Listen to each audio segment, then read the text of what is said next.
Well, we're excited to kick off this season here in a little over a month and a half. I think right now we've had our guys back for about a good month. Started workouts. Pretty much everyone is here and participating. It's been a good summer to this point. We like our football team. I think they've worked hard. I think they know what's at stake. I think every day has been important to them, trying to improve and get better, and we like what we've seen. So we've got to continue to press through it and get a lot of somewhat new faces up to speed so that we're sharp and ready to go. I think we start with a great, in my opinion, schedule. Great first 6 games on the schedule. Opening up with Ole Miss, in Nashville, a team that went to the semifinals last year, won 13 games. Followed up by a Villanova team, went to the FCS semifinals, won 12 games.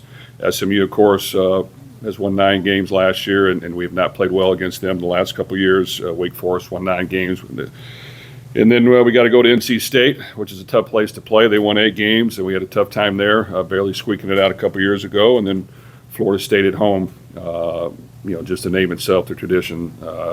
I'm sure they're going to be a really good football team. So that's our first 6. So we've got to be ready to go. We're excited about it. We're looking forward to playing, and we like our football team. Questions?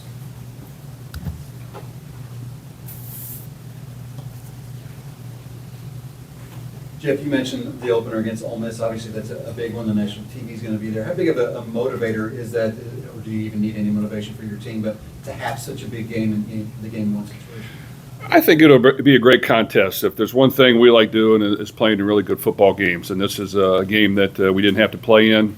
We added this game to our schedule. We wanted to face a great opponent, which we will be able to do right down the road. I think it'll be a great turnout, and we'll be able to measure and see exactly where we're at game one. They have a ton of experience coming back, an outstanding quarterback, probably one of the best running backs in the country, really good players, really talented players. They showed that last year. So we'll see exactly what we're made of, and hopefully our coaches, myself, and our team will work hard making sure we're ready to go that first game. Jeff, how are Brody and Trey coming along, and how's the receiving room as a whole gotten with Lincoln this summer and gelled together? Well, Brody is finally healthy, which is good. I think he'll be a good addition for us. He's a physical player that's played a lot of football. He'll be a great addition. He was out all spring, but is now healthy. He'll add to that tight end room, which I think will be stronger there this year than we were last year. We have a little more depth as well, and some guys that can do some different things. The receiver room, Trey Richardson is back healthy, and so far we've seen it from some summer workouts. He's going to be a really good player. He can run. He's fast. He can make plays. He'll really add to that receiving room. I thought LaWayne McCoy had a really good spring. He showed up the last couple of weeks and really did a good job. Trayshawn Hurry, just gained more valuable experience. He's a big physical receiver. Those are 3 top guys, and then we have some other guys behind them that are pushing them. But that room has to produce for us, and we have to be able to have a vertical threat throwing the football, and they got to make plays for us. Jeff, obviously you're still in the middle of getting your team up to snuff in preparation for the season, but how much scouting and game planning do you do this time of year for the season opener? We do quite a bit. So right now, obviously getting our team ready to go. We always scout our first 4 opponents, and then a couple others that we think we need to get a sneak peek at. So we've already done that to a certain degree, and we'll go back and do it again as we get into July. But all those things are important. I think that there's time from the end of the game last year until now to do all the things you need to get better, to improve your team, to improve your package, and also get up to speed on your opponents. So that is taking place now. It's an important piece to it, and we'll continue to do that until we get to fall camp. Jeff, and you kind of alluded to it on that the last answer, but are you concerned with so many new players and working them in and getting them ready for those first 3 games are pretty loaded? It's always a concern. I think that's just today's game, and you never know what your roster is going to be. Would you like to keep it steady and consistent every year? Yes, but there's going to be change, so that's just part of it. So, yes, these months are important. The off season is way more important. Not just getting guys in shape and getting them fully healthy, but getting them up to speed and knowing your system and on all three segments of the game, making sure they understand it, making sure we have answers to problems when they come up, and making sure we can start fast from the get-go. And that's going to be important. So I think right now we take pride in getting around our players as much as we can, and really speeding up that learning curve and getting them ready to go. Jeff, this is the first time that we've seen you since you signed the new contract extension. Just what are your thoughts on that, and what does it mean to stay at Louisville? Well, I'm always very thankful for the opportunity to coach here, and without question, being here for a longer period of time is exciting to me. I think we have plenty of work ahead and a lot of things we can accomplish, and we want to work hard to do that. And that's one of the reasons why myself and a lot of people are here, to try to win at the highest level.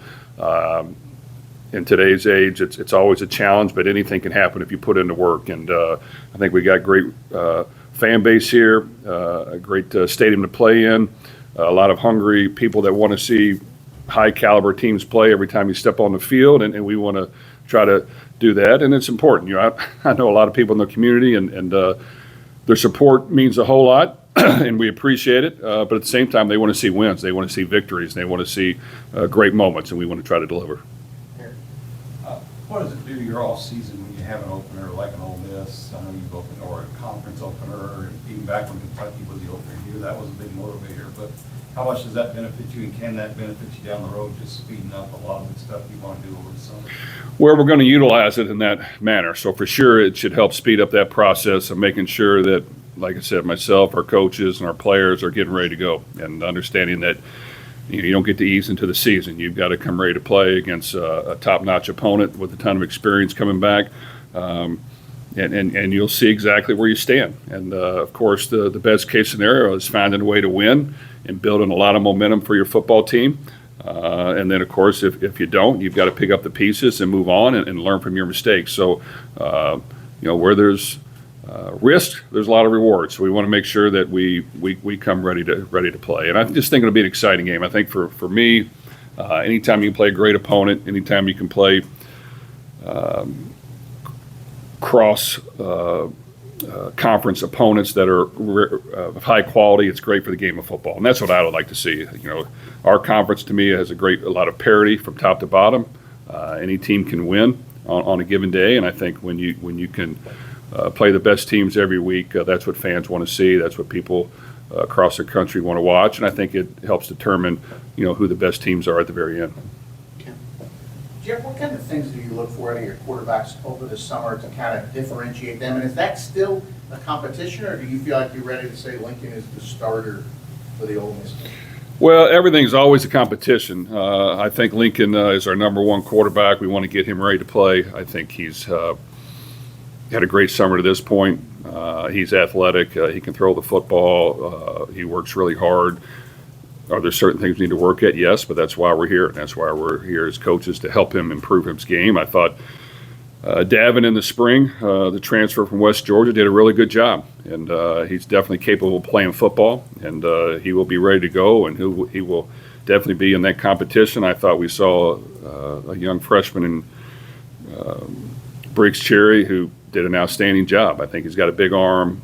He can throw the ball vertically. He can do a lot of things in our system very naturally, and he has a lot of talent. So, those are three guys that we want to get ready to play. Some years you play one, other years you play two, other years you might slip down to play four in case some guys get injured. So all of them have to be ready, but I like them. They've worked really hard. I think we have depth there. And we've got to make sure all of them are able to at least play a small package every week. And if something happens, then they're all ready to go. Jeff, one quick question on recruiting. You guys only have 17 commitments at this point, and you seem to have an emphasis on Kentucky. Could you just talk about the efforts that you and your staff have been doing this offseason to draw in some of the top talent? I feel great about where we're at recruiting-wise. I think our recruiting department, Coach Morrow and Chase and Nate and all those guys work really well together. For us, getting the best talent, acquiring the best talent, retaining the best talent on our team is going to be important every year. There is a fine line. Do you want a ton of freshmen on your team? Or do you want to balance it out with some experience and add that to your roster as you go? That's where you got to figure out. And, sometimes for freshmen, it takes a little while to get them ready to go, especially at certain positions. And how you manage that is important. The amount of freshmen you sign is always going to be a debate. Some teams will want to sign a lot and just let it recirculate. Others will not. And I think that's where we got to figure out what fits best for us and make sure that we have room every year to improve our roster through young talent that we feel good about, but also possible transfer additions based on how the roster shapes out when the season's over. With NIL and all those things, there's just a lot of factors that go into retaining a roster, but you have to have answers and be able to adjust. And I think to this point, we've done a good job. We're positioned well. I don't know if we want to add too many more freshman recruits at this point. We want to just continue to recruit and get the best players, and if it fits, great. If it doesn't, we'll move on and make sure we adjust when the season's over by adjusting the roster with transfers. Can you just speak real quickly about the emphasis on Kentucky and the talent that you guys see in the state? Well, we definitely want to get the best players in this state and around, and that's always been the case. We'll continue to do that. I think we're off to a good start. A lot of times it fits, other times it doesn't fit. There's just a lot of more factors now that go into it. I think if anyone wants to stay in their home state and play at a high level and achieve their goals and get a chance to play beyond, this is a tremendous place for them to do that. And we have full confidence that can happen better here than anywhere, and we have a great plan for it. At the same time, it has to fit what they're looking for as well, but we feel like we're in a really good position for that. You mentioned the Britannia players. How big was it to get Club back again this season?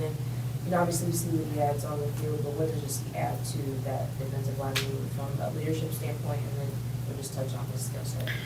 Well, Kleb's a great addition to have back. I think he's just a football player, and that's what he does. He shows up, he plays, he makes plays, he disrupts the quarterback, he gets in the backfield, he plays extremely hard, shows up every game and does a great job in practice. Been a good leader to this point.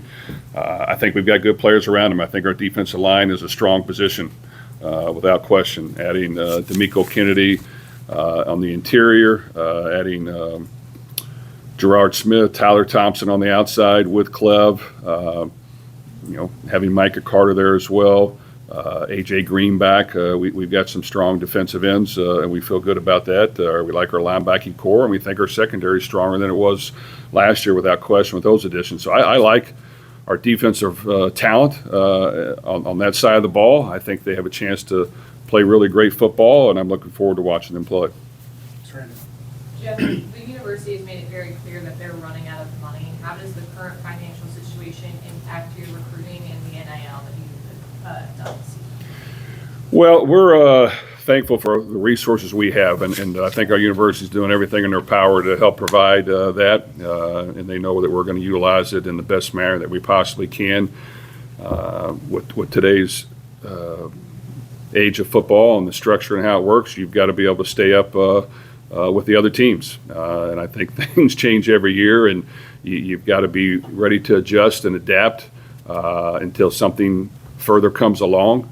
So I think we've done a good job of doing that, but we try to manage that as well as we can, and yes, it's an important piece, but every year it changes a great deal, and how that will continue going forward, we'll see, but right now it's rapidly changing. Anybody else? Alexis? It's one of the biggest thoughts of just college football playoff expansion. Obviously, people have different opinions on how many teams they think should get in. I guess where you stand on what that looks like and how that might affect scheduling during the regular season. Well, I think that, from my feeling and from the information I'm gathering, I think it's going to expand to 24. I don't see a problem with that. I think if you look at college basketball, you look at the FCS level, 24 teams will provide a ability for teams from other conferences to get their best teams in and have a bracket where you come out with the best champion. You look at even this past year's, Miami goes to the finals and just barely loses to Indiana, and they barely squeak into the playoffs. And then you have a Notre Dame team that doesn't get in, that probably could have went a long way in the playoffs as well. So I think, for every team to have an opportunity to make it is exciting for fans across the country. I see us getting to that at some point. In my opinion, Power 4 schools should schedule Power 4 schools. So I would be, I think that would possibly help other teams want to schedule, great opponents outside of the conference. Right now, because of the way it's worked and not knowing exactly how that system is going to come into fruition, Indiana did a great job. Their non-conference wasn't maybe what some others were, and they found a way to win the national championship. So some people have looked at that, but I think it's best for the game of football to schedule great opponents. So I would be in favor of a system that did that for fans and players and for everybody across the game to have great interconference opponents every week when you're not even playing in your conference. So to me, whether that's 11 or 12, I'm all for it. Last one here. I feel like Nora mentioned Isaac at least before we leave, but I mean, it's got a chance to be one of the best running backs in college football, or the best if it is. What do you stress to him going into the summer other than just stay healthy, don't hurt yourself, come in ready to play? What's left for him to do in here in the offseason? We had a talk with him a while back, and I think for him, obviously he's made a ton of great plays, and he's dynamic and do a lot of great things for us. Being a durable player, being a guy that can practice all year long and handle the ability to stay healthy throughout the year is something that, if he could prove that, could really improve his stock as he moves forward. To this point, since he came back to now, he's had a tremendous offseason, his best by far to date. He's worked really hard. His body has improved. He looks strong. He looks in great shape. He's taken that part of his training very seriously. So we're looking for him to have a tremendous year. I think he's got a ton of talent. I think we do know how to utilize him and get him the ball. I think we have a good running back room as well. Getting Kewan Brown back is a good addition as well. He runs hard. He's a physical player. Braxton Jennings, showed what he could do the last game. He'll continue to improve and get stronger and better. We got a transfer in Marquise Davis. That's a big, strong running back. We really like him. Those are four guys right there that can all play the game of football. We have a young freshman in Lakai Thompson, who a little banged up now, but he'll be fine, who's got some talent. But I feel good about Isaac, and I feel good about that room and making sure that we, stay explosive in the passing game, but also make sure our best playmakers get the ball, and Isaac is for sure that. All right. Good, thanks.